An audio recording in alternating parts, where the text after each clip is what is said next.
Happy New Year, everyone. I'm excited to be back here in 2021 with Focus on Photos. And I am Hannah. I am your host. I am one of the library assistants here at the Scott County Public Library in Georgetown, Kentucky. And today I am doing this video in the Kentucky room here at the Scott County Library. And I thought this was a great setting for documentary style photography, as this room has so much documentation of Kentucky history, Scott County history. So I thought it was a fun little place to do the thing in. And plus, it's getting cold outside, so this is nice and cozy in here. So when defining documentary photography, a lot of the definitions say that it is a photojournalistic style, and I would 100% agree with that. Some of the key elements to it are that you're not playing art director. There is not staging of a scene. You're not telling someone to look at you and say cheese. You're not even telling them to put on certain clothes or anything of that nature. You are just documenting what is happening.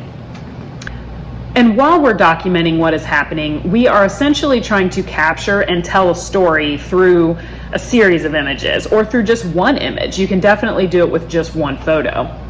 So I want to start out by talking about a historic documentary photographer by the name of Louishine.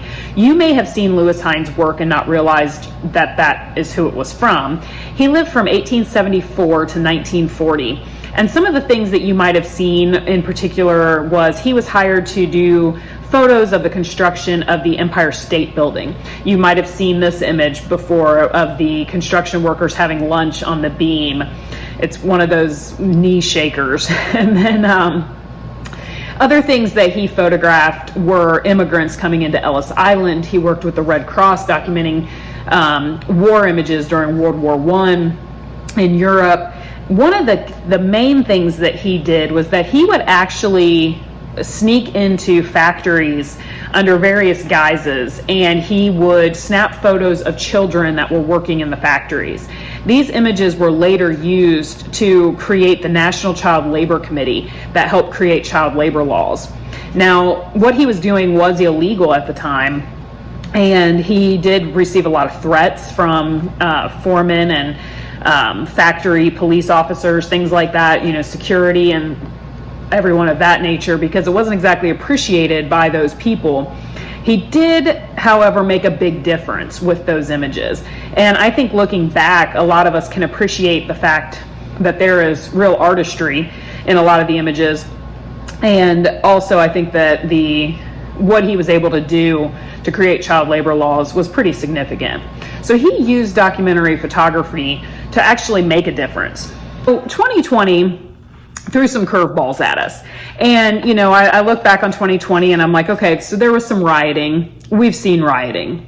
There was civil unrest, of course. We have seen that for several generations worth. There was a heated presidential debate and presidential race.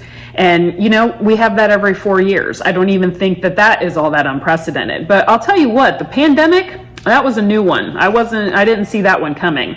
And the fact of the matter is we're still not out of the woods on that one just yet. So how do we tell the next generation about that? How do we tell people that did not experience the pandemic what it was like?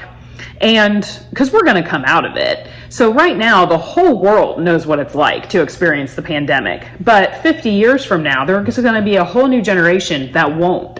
You even look at 9/11. There is currently an entire generation that is going into college or is already in college that doesn't remember that day. For the rest of us, we have very vivid memories of it.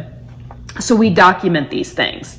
And another example would be, there's so many examples, but the Holocaust. How are we, aside from reading it or looking at the photos, how are we going to remember that? It's going to be through documentation. So we have to write it down. We have to take pictures of it, because our firsthand accounts of that are going to be dwindling away. We're not always going to have somebody there to tell us what actually happened. And not everything is all gloom and doom. There's also very happy things that we can document as well. So in the situation of 2020, I went around and I did some documenting of my own. Some of these are cell phone pictures. Some of these I took with my real camera. And, you know, I wanted to get the things like the empty shelves, you know, the one thing of toilet paper sitting on a shelf, hand sanitizer everywhere that you go, the social distancing, the signs explaining the social distancing, one chair to a table, face masks, and even the lines at the polling locations. And I wanted to show, one, the lines at the polling location, but also that everyone is standing 6 feet apart. So I thought that this was a perfect time to do some documentary style photography. And here's the thing about the documentary photography. I'm not going to be giving you any super technical tips or anything like that with this type of photography. This is going to be very much like the tips I gave you on candid photography. Be ready. Have your camera ready and set to the lighting that you're in. And I want you to look for the opportunities. You're not an art director. Don't go into documentary style photography and tell people what to do.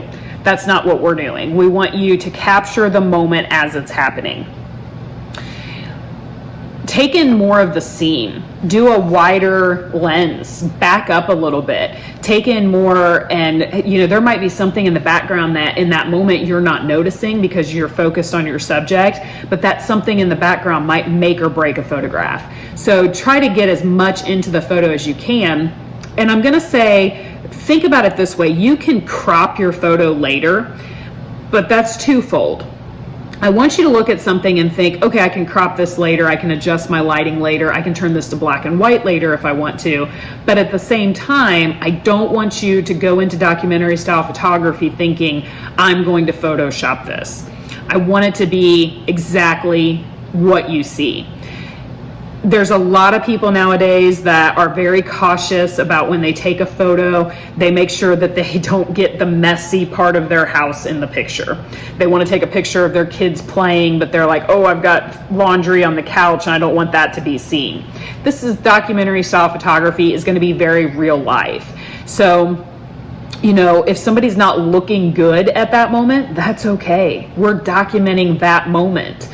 You know, I think about the photography in delivery rooms of when babies are born, and the moms are not always looking their best. That's okay. That is what they looked like at that moment when they delivered that baby. So all of that is just very real, and we are documenting that moment so that they can look back on it in 2 years, in 10 years, in 60 years, and say, this is what it was like then. Because what is the world going to be like 60 years from now? We have no idea. When Back to the Future came out, they thought we would be in flying cars by now. So it's, you know, where are we going to be? So document the life that you're living right now. Take a picture with the people that are around you. I know I said this on the candid photography, and I would like to reiterate it again. Take a picture of people doing the things they love, playing games, spending time with the people that they love. You know, we've got one life. Make sure that you document that one life. How many of you have a photograph of your grandparents that means so much to you because they were in their 20s when someone took that photo? And how many of those photos exist? So we are definitely an advantage in 2021 that we can take a photo pretty much any time that we want to. So let's take advantage of that.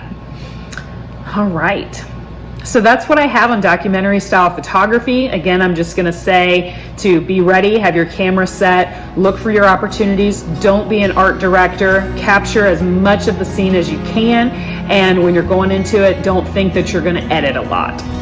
So very real and very natural. All right.